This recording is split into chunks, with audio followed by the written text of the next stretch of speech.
Ark-La-Miss News Update. Good afternoon and thanks for tuning in to NBC News Daily. I'm Maya Holloway with your Midday Ark-La-Miss update. Starting off, an important groundbreaking took place in Monroe on Tuesday. Over the last few years, the fire station for District 1 has faced infrastructure issues such as deteriorating drains, water leaks, and more. Neighbors near the station were also facing similar issues. Tuesday, those issues began getting fixed.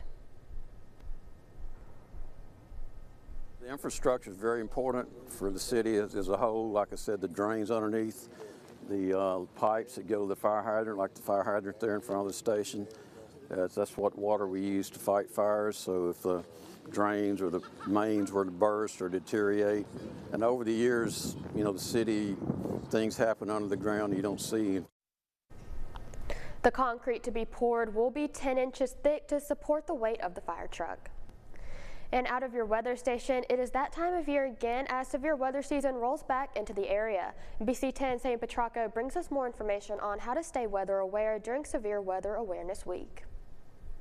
Yes, I know. Us meteorologists are constantly trying to keep people weather aware, especially during severe weather season. But for this Severe Weather Awareness Week, I took a little bit of a different route and talked to one of the local meteorology students at ULM to see how they are trying to keep people weather aware during this severe weather season. Weather is nonstop, and meteorologists are always forecasting and trying to keep the public safe.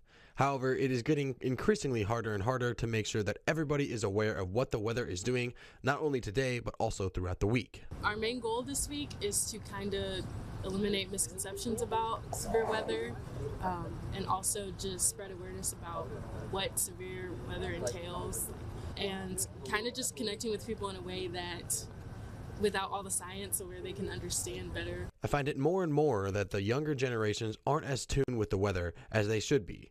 Severe weather can strike at any moment, especially in our area, but many just overlook the notification on their phone or didn't even see it coming. How do we get them to stay more weather aware? To follow severe weather warnings on social media from the National Weather Service, from local news channels.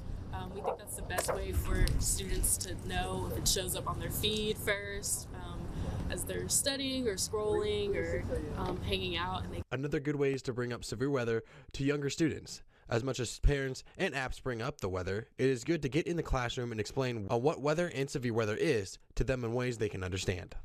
One of the ways we do that is talking about watches and mornings with ingredients of different foods, maybe cookies or tacos, or taking the ingredients of cookies as watches and a made cookie as a warning. So during this spring severe weather season, have those weather alerts on and stay weather aware.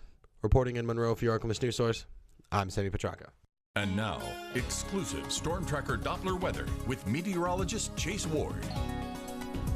The winds will continue to stay breezy out of the north, which is going to be affecting these wind chills even for the daytime hours. The temperatures themselves are only going to reach around 32, 33, 34 just for the daytime highs. So very cold, could be dangerously cold for later on tonight with these wind chills getting down to the teens and even single digits. And honestly, it could be near zero from as far north to Camden to Monticello. And of course, look at these temperatures as we go into the overnight hours. All right, many models indicating down to mid-lower teens, and it's going to be like that for the next couple of nights. So make sure you're dressing appropriately, cover all exposed skin, because like I said, this can become quite dangerous if you're not dressed appropriately with these type of cold conditions, because those wind chills, like I said, getting as low as they are.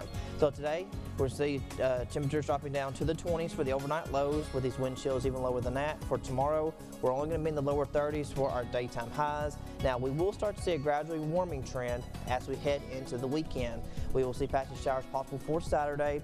By Sunday, we start warming up to the upper 50s, and then we hit into the 70s starting on Monday, and most next week kind of start trending a little bit more above average into the mid-70s Tuesday through Wednesday. Daytime clouds will return, so we got a cold snap to finish out this week, and then a warm-up next week with lows getting in just the mid-40s through Monday and Tuesday.